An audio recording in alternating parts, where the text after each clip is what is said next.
Boker Tov Umvorach.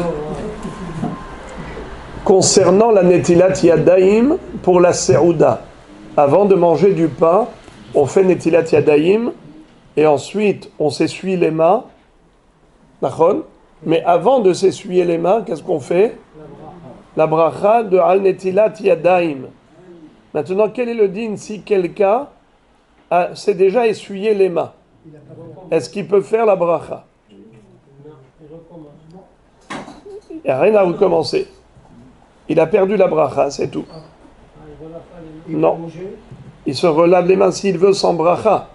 Mais s'il a, dans l'absolu, il n'a pas besoin de refaire la netila. Il a fait la netilat yadayim. Il a essuyé les mains. Il n'a pas fait la bracha, c'est trop tard.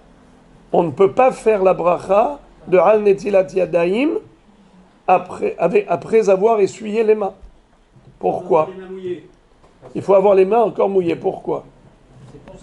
Pour la netilat yadayim de la Seouda, nous avons une règle.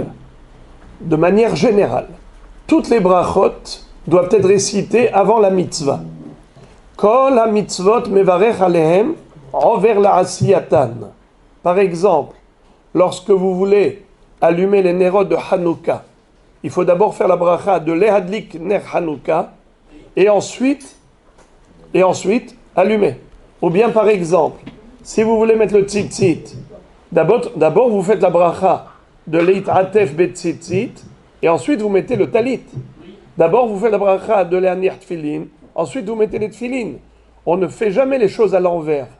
On ne récite jamais la bénédiction après la mitzvah, toujours avant la mitzvah. Quel est le din de quelqu'un qui a déjà fait la mitzvah? Est-ce qu'il peut faire la bracha après? Exemple, le bonhomme a déjà mis le keli dans le mikvé. Il a oublié de réciter la bracha de Asher Kideshanu Bemitzvotav et Tzivanu Al Tevilat Kelim. Il a déjà trempé au mikvé le keli. Est-ce que maintenant, il peut par exemple faire la bracha et tremper à nouveau? Non, absolument pas. Pourquoi? Étant donné que la mitzvah est déjà faite, la bracha est perdue.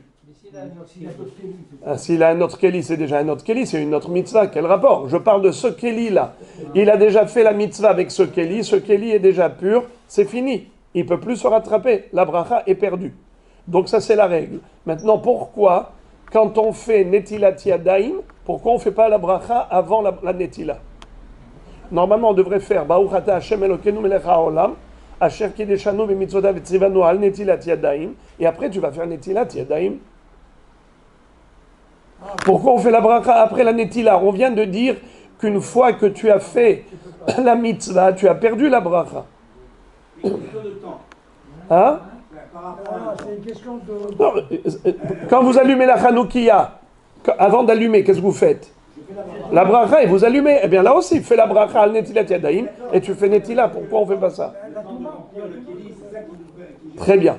C'est-à-dire, étant donné que les mains sont sales, et c'est pour cela justement qu'on va se laver les mains, alors ce n'est pas kavod de réciter une bénédiction avec des mains sales. Alors c'est la raison pour laquelle, qu'est-ce qu'on fait? D'abord, on se lave les mains. Quand on se lave les mains, qu'est-ce qui se passe? On les rend propres. Très bien. Maintenant, si tu t'essuies les mains, tu as terminé complètement avec la netila, tu ne peux plus réciter la bracha, parce que la mitzvah est terminée. Quelle est l'intelligence de Chachamim? C'est de nous faire réciter la bénédiction à un moment où, d'une part, les mains sont propres, et d'autre part, on n'a pas terminé la mitzvah de Netilat Yadayim. Pourquoi? Car en quoi elle consiste la mitzvah? En deux actions. Premièrement, le lavage des mains, et deuxièmement, l'essuyage des mains. Ça ne suffit pas de se laver les mains, il faut s'essuyer. Alors qu'est-ce qu'on fait? On fait la bracha avant de s'essuyer, car avant l'essuyage, tu n'as pas terminé la mitzvah. Mais si tu t'es déjà essuyé, alors la mitzvah est terminée, comment tu vas faire la bracha? Fini.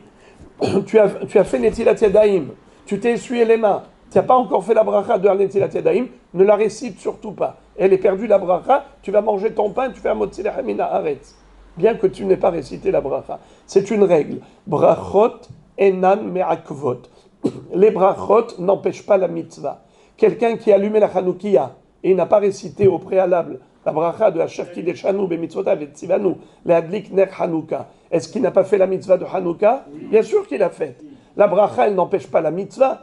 La bracha, c'est un devoir, mais si tu n'as pas assumé le devoir de la bracha, et c'est perdu, perdu. Tu ne vas pas faire une bracha levatala.